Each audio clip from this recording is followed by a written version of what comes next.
Dubbed Colombia's Donald Trump, millionaire businessman Rodolfo Hernández came second in the first round of Colombia's presidential elections held in late May. He now faces Gustavo Petro, a left-winger and former guerrilla, in the election runoff set for the 19th of June. The 77-year-old Hernández has created an image of himself as an anti-establishment outsider, rallying against the corruption of the traditional political parties. In reality, however, he is a conservative with ties to the country's discredited establishment and a history of misogynistic and racist outbursts. An Hernández victory would be a major setback for those struggling for a Colombia with peace and social justice. Standing in Hernández's way to the presidency is Gustavo Petro, who won the first round with 40.3% of the vote. If Petro wins the runoff, it will be the first time that Colombia, known as the US government's enforcer in Latin America, elected a left-wing president since it was founded in 1810. The stakes are high, and Washington is sure to be following events very closely. In the run-up to the first round of the election, Hernández escaped any serious scrutiny of what he has said and done in the past. However, just a few examples paint an extremely troubling picture of the type of person he is. In 2018, when he was mayor of the city of Bucaramanga, Hernández slapped a council member he was having an argument with.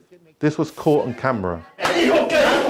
2 years earlier, while mayor, he caused a national scandal when he declared in a live video interview that he was a follower of Adolf Hitler, who he called a great German thinker. In 2021, when he started his presidential campaign, he backtracked and claimed that what he had said had been a slip of the tongue.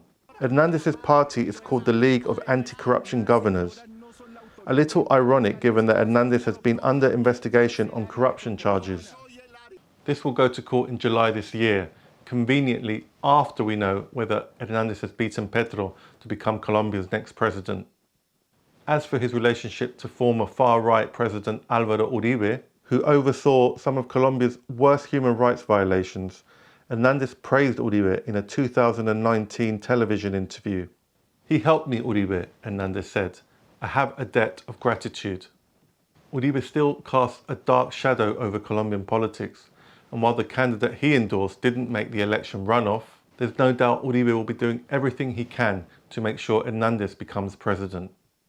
Despite these damning and violent outbursts, Hernández is in a strong position to win the election. While he came second in the first round of the election with 28.2% of the vote, more than 12 points behind Petro, it is expected that the votes of the third-place candidate Federico Gutiérrez, who was endorsed by Uribe, will likely go to Hernández in the runoff. Uribe may yet have the last laugh. Hernández can also count on the unofficial support of Colombia's mainstream media, who have historically demonized the left and been a cheerleader for the country's right-wing establishment. A video has emerged of Hernández being forewarned of questions by the host of a nationally televised election debate with other candidates before the first round. This is symptomatic of the way in which the establishment media in Colombia, as in most countries, plays a political role in favor of the right. So Petro can't count on a fair hearing from the media.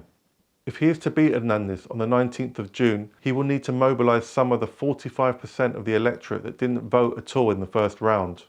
The result is expected to be very tight, so let's hope voters see through the facade and get to see the real Hernández. Preventing this dangerous reactionary from becoming Colombia's next president will be a major victory for progressive politics everywhere.